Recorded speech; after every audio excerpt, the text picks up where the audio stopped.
Jim Power in the Mutant Planet was developed by L'Oreal in 1992 for various platforms, starting with the Amiga. The game features several modes of gameplay, including side-view platforming, top-view and horizontal shoot-'em-up sections. It also features many technical achievements for its time. The backgrounds are quite colourful and detailed, the music amazing, and so it should be considering it's by the almighty Chris Hulsbeck, and the game has 12 layers of parallax scrolling. Unfortunately, some say this multitude of parallax is probably the game's biggest issue. According to some people, it often puts you off looking to where you actually should be going. Personally, I have no problems at all. In fact, I think it looks really nice. I'd even go as far as saying that Jim Power is one of the nicest looking games on the Amiga. Colourful, smooth, loads of parallax and detailed sprites. Now if only all Amiga games look like this in motion, rather than the jerky small window crap we normally see.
We can tell that the lead platform for Jim Power was not the Atari ST, as it pales in comparison to the Amiga game.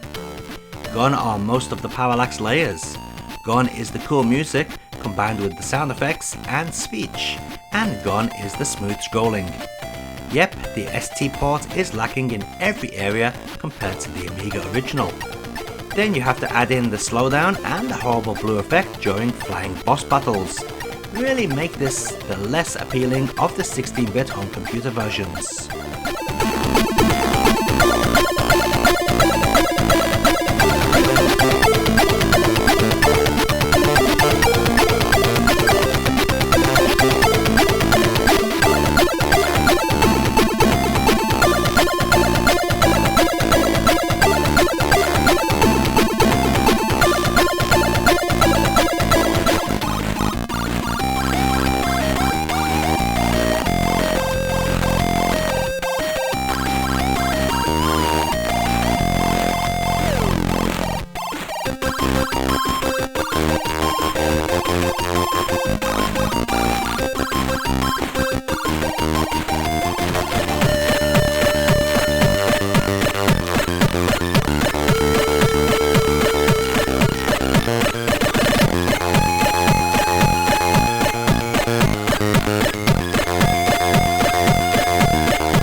Now, I never expected to see Jim Power on the Amstrad CPC, or should I not be surprised?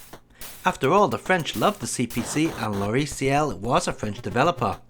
So how is Jim Power on the Amstrad CPC? Well, it's a load of shit.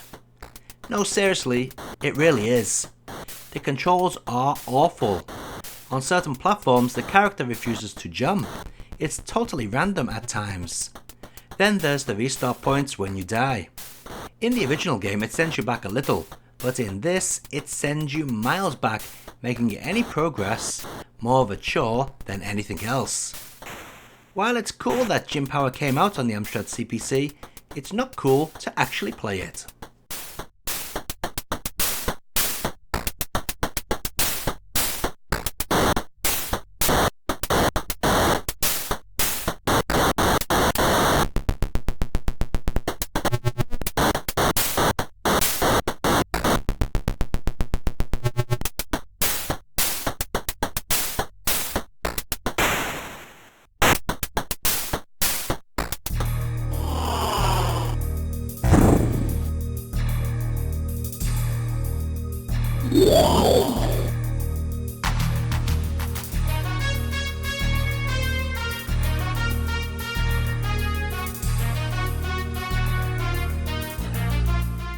Released only in Japan is the PC Engine version, and it's rubbish. But why is it rubbish? I mean, it looks nice enough, although the platform stages are missing the parallax, and it does have a CD rendition of the original theme tunes. So what's the problem? It's the playability. It's awful. The controls are so janky. Jumping feels horrible. Jim just kinda snaps into place, and sometimes he doesn't jump all the way. He'll just stop in a jerky fashion mid-jump. Also, take a look at the way the enemies walk up platforms. They just appear on the next platform. No animation at all. Sadly, Jim Power on the PC Engine isn't really worth bothering with.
The SNES version is actually called Jim Power, The Lost Dimension in 3D.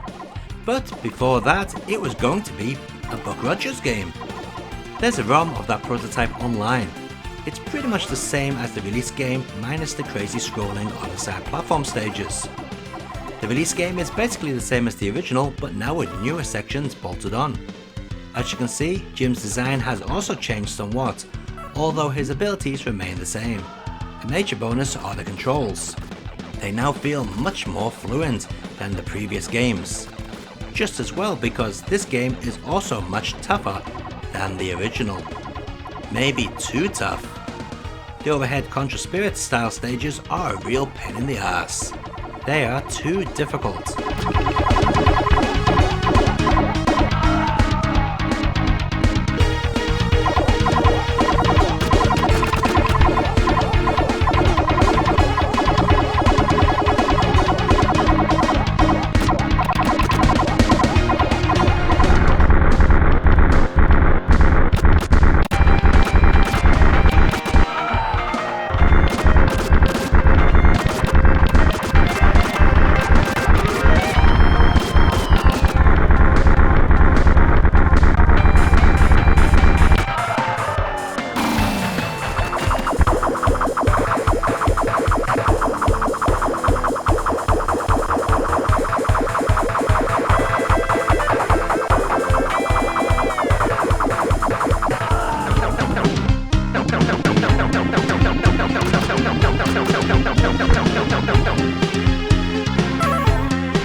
No.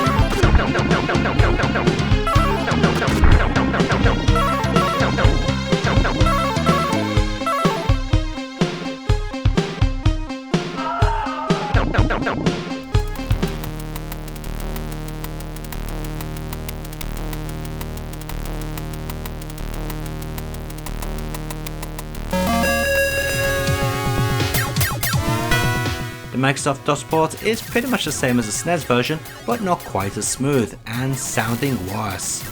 Unfortunately, I had issues getting this game to run properly.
The Mega Drive port was never released due to Lorry CL going bankrupt. It is mostly complete, but sadly doesn't feature all the music tracks or speech. Talking of which, both are excellent. The game is basically the SNES game, but with zigzag shooter stages added in replacement of the overhead stages. While all stages can be beaten, the game can't be finished, since killing the final boss does nothing.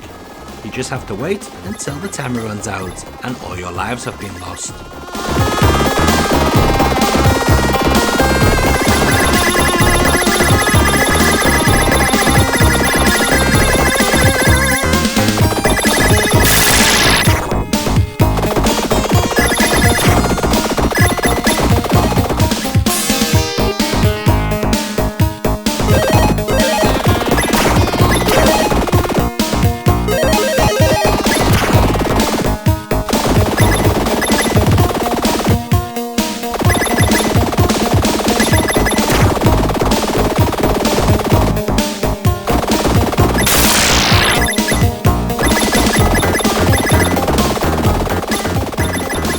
Let's take a look at all those versions of Jim Power running side by side.